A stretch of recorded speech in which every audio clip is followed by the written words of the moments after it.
I was thinking about today, I'm shifting a little bit with this Khashoggi murder. And I don't know if I should say alleged because no one's seen him. So can we all agree that he was murdered? Even if the president of the United States won't say it. So here's my question.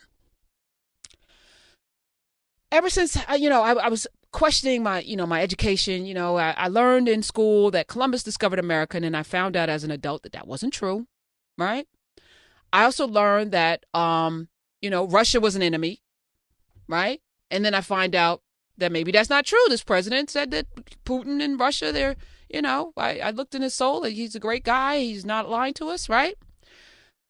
Saudi Arabia apparently aren't enemies of our country, even though I think it was 17 of the 19 people that flew planes into 15. 15?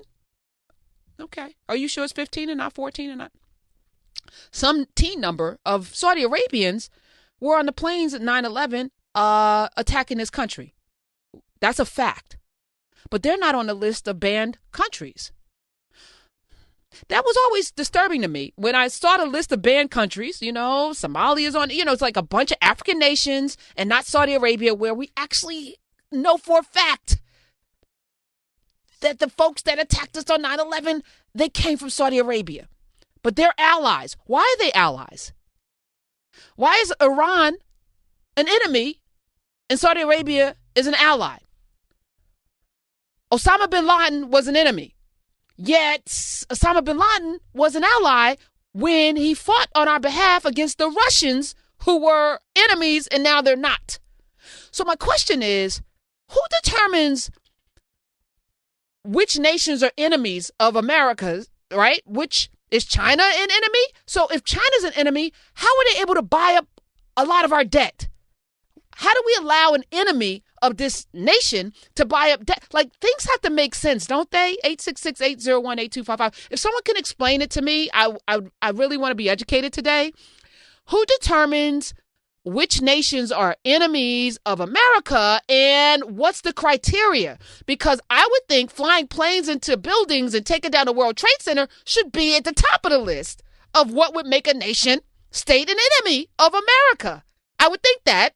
But I would be wrong, because we're now, and I say we because the president of the United States represents all of us, we're bending over backwards to provide alibi and cover for a nation that murdered a journalist that had residency in America, that wrote for the Washington Post. Laura Coates today on her wonderful show, the Laura Coates Show, 10 a.m. Eastern on SiriusXM Urban View, read Khashoggi's last op-ed in the Washington Post. We will actually tweet it out so you can read it for yourself. I'm not going to reread it. Laura did a wonderful job. You can listen to her show on demand on SiriusXM Urban View on the app. Make it a favorite. Make Laura's show a favorite. But this man lived in this country, was looking as a journalist. And I know, again, this president has made journalists enemies of the state.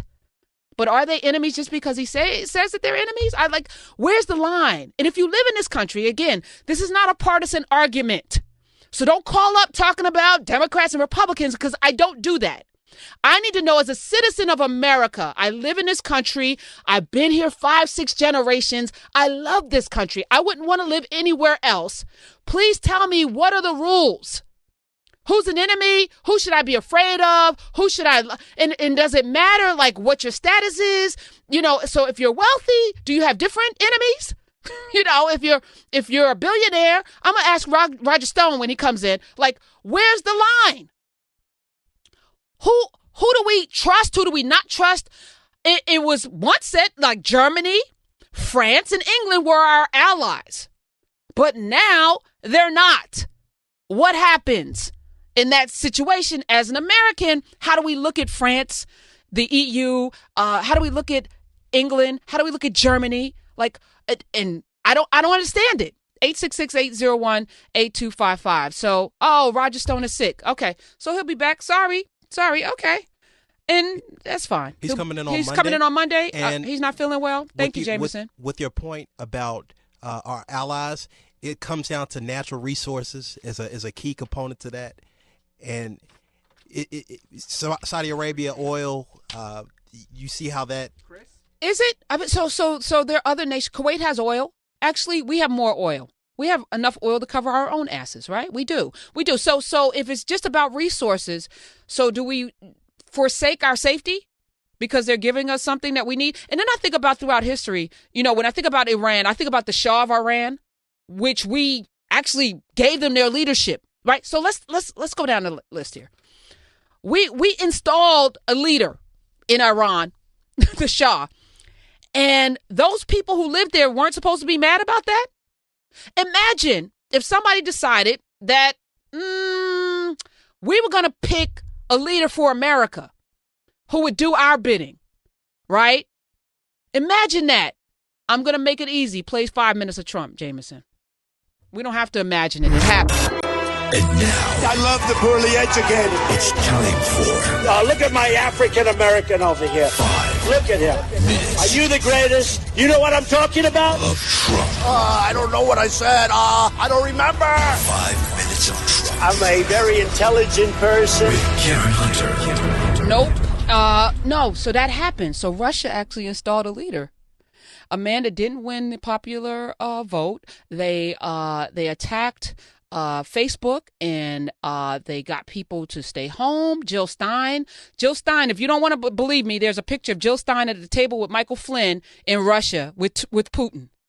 But no, y'all backed her because because here's the thing, people study us too. And the KGB is very smart. I watched Assault and I watched, The Americans. I mean, there are enough TV shows that imitate life that will tell you that the Russians are very, very adept at what we do here. They understand us very well, and they knew how to manipulate. They did the racial thing. Warfare. Come on. And it's been going on for a while. Even before now, in the 50s, they did it, right? The Red Scare was real because it was real. And how did they do it? Racially. So there were people like Paul Robeson and James Baldwin and others that they said were infected or infiltrated because they understand that this country, this nation's fault line is in race. So they knew how to get us on Facebook and separate us in Cambridge Analytica, and Facebook were conspiring because the money was good. And then they manipulated things in such a way that they installed a leader. And you people who support this, 866-801-8255, I want to hear from you. Y'all need to apologize for being duped. And you should be embarrassed a little bit, but get your life. Like, fix it.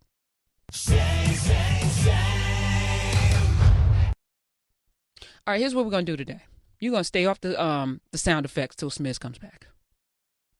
866-801-8255. We're just going to play this straight today.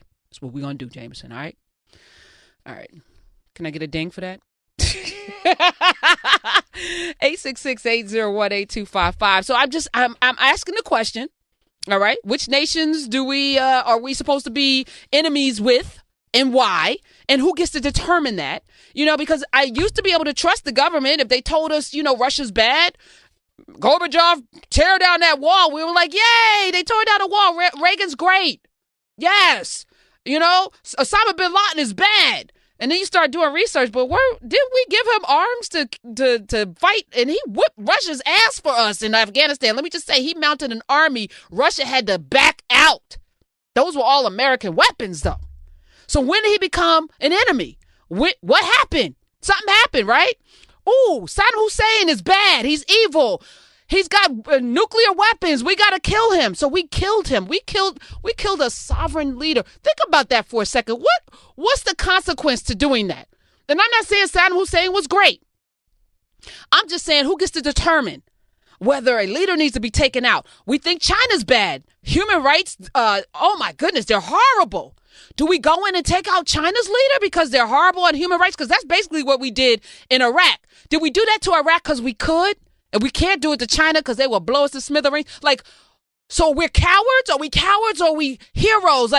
Are we the world's police people or are we cowards and opportunists? We need to start to have a discussion about that as Americans, because how we're perceived globally impacts all of our lives. I don't have the luxury to sit here and have this conversation without having a total conversation, because what this president does While you think it may be in a vacuum, while you're happy with the little tax money that you're getting in your paycheck, while you think jobs are coming back, your steel mill and your coal miner jobs, while you think all of that and you've forgotten about how we're perceived in the world and what the impact is going to be, not tomorrow, in 10 years, because you don't care, because you're selfish, it's going to have an impact.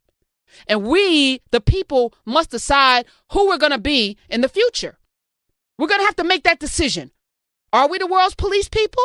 And if we are, should we have a moral compass? Should there be a right and wrong, a due north, how we move in the world? Should it be indisputable, the things that we do? Because right now I'm disputing everything. I know that the Iraqi war was a lie. I know that. I know there was never any yellow cake. Poor Colin Powell. Y'all pushed that man out there with all his integrity. Sent him to the UN with some fake ass pictures. And we went to war with a sovereign nation, with a sovereign leader who was doing the work, keeping the Kurds and the Shia and the Sunnis from not killing each other in the rest of the world. And we freaking hung that man, dragged him out of a hole, killed his sons. I don't know what the damn ramifications or the repercussions are from that, but we did that without so much as an apology. And we left the Middle East in a complete and total shambles. And we cost this country damn near, what was it, more than $1 trillion, and sent us into a recession. And what do we get out of that? Some could say Barack Obama, maybe.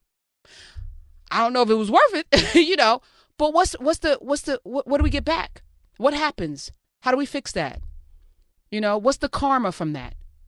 Oops, sorry. Halliburton got rich. Dick Cheney got rich. Whole bunch of people got rich. Whole bunch of people raped a bunch of people over there too and decimated a whole nation. What? I don't know. Did we win that war? Is there still a Taliban in Afghanistan, which is where it actually was? They say that they caught Osama bin Laden. I ain't see the body. Burial at sea. I'm not throwing shade a little bit. I'm confused. Are you? And now we got this Saudi Arabian situation.